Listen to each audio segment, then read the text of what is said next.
Hey, how's it going? Welcome back to Love of Stories, and welcome back to weekly writing Reddit. What did I call it? Weekly Reddit writing roundup, something like that.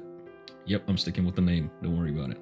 Okay, a few lessons learned from last video. Apparently, I checked out some other people who are doing similar kind of content, and they don't censor a damn thing. So I'm also not going to do so. We'll see what YouTube has to say about me letting other people's like ads play on their shit too. So anyway, yeah, we're just back here in the writing subreddit. We're sorting by new, and we're just looking at people's questions. So let's go ahead and get started. All right. How have you all developed your characters? All right. I'm having a problem with character development in my series. I just want to know what techniques y'all may have used to develop your characters. Some clarification would have been good here, as in like what issues you're actually having.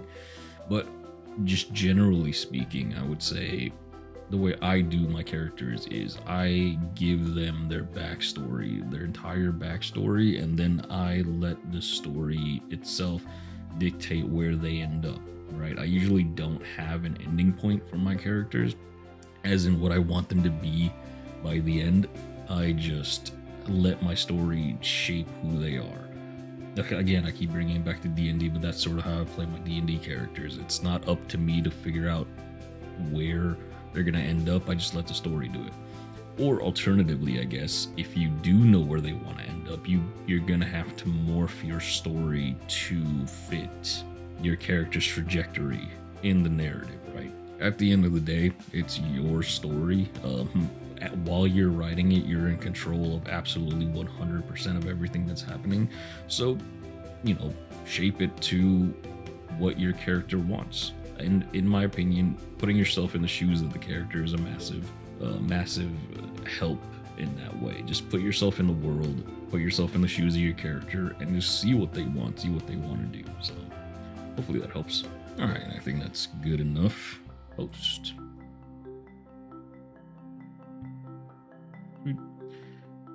Moving on. Ignore that, YouTube. Posted by you/I know nothing whelp. 6 years of mental disorder. BPD almost took my life. Bipolar disorder, I think. Today I turned 41. I know how lucky I am to be here, and even though my memoir on struggling and recovering from borderline personality disorder is not for everyone, telling my story in hopes it helps even just one person has been an amazing ride. Keep writing. You never know who you're going to reach, or for what reason. Hearts. Hey, glad to hear you're doing well. Hope you're doing better now. Thanks for sharing. Not exactly advice, but help. There we go. Smart Jaguar 909. Help. Someone please tell me how I write hand gestures or movement while using magic. I'm really stuck. Like, if one wants to throw a fireball, how would I describe? And also a tire for fantasy story.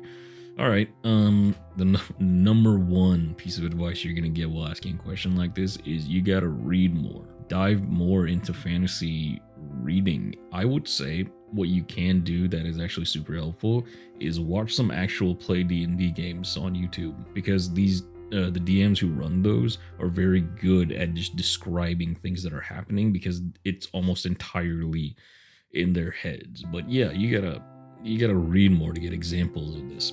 The only way you're gonna get better is by actually just taking in more of this information, rather than going on Reddit and just asking people, hey, how do I write this, right?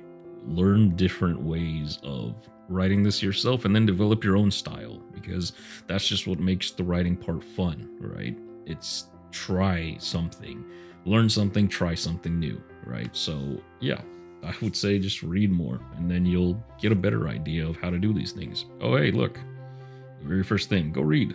Alrighty, I think that's probably pretty good. I added a little reference into Jim Butcher in the Dresden Files, because I actually really like how he describes things.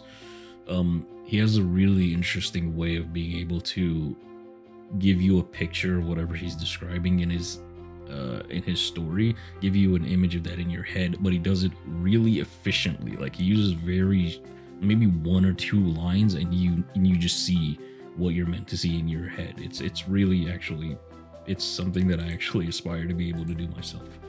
So yeah, go read, like this first one says. All right, comment. I'm trying to write a book, but I can't be consistent. Sometimes I stop writing for months to come back excited because I had an idea. In fact, that is what happens to me. I either don't feel like it, or I just don't have ideas to write, or I don't know what to write, what I want to convey. I also feel that what I write is not that good. I find myself complicating the story even more, and it reaches a point where it stops making sense. I'm also a student, and I don't have much time to write. Oof.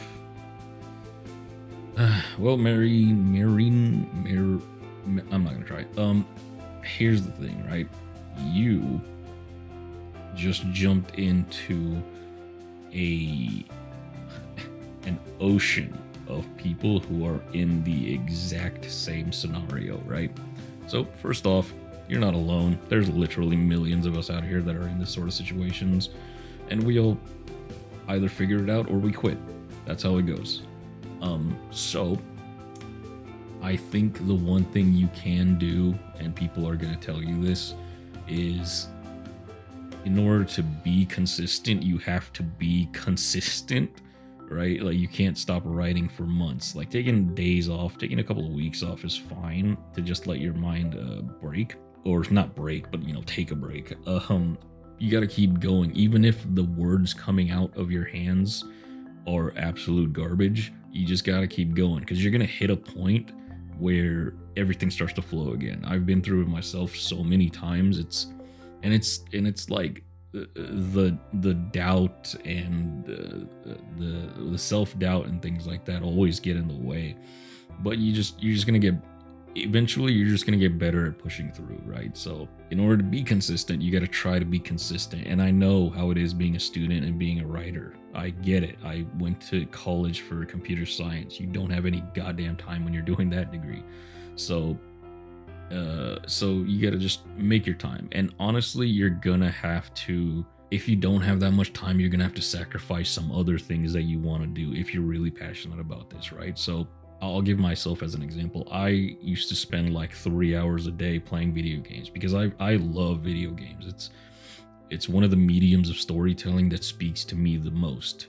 But in order to keep up my writing, I had to cut that into maybe an hour a day, maybe an hour every other day, and spend that extra time that I would have spent playing games just on my writing. And regardless of how good the writing is going or not, you got to make that time, right? So you want to be consistent. You gotta try to be consistent. You got to make the time if you're serious about it.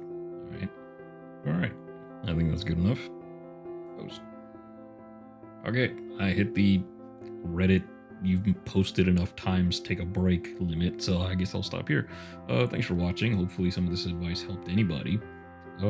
Like and subscribe and all that nonsense. All right, bye.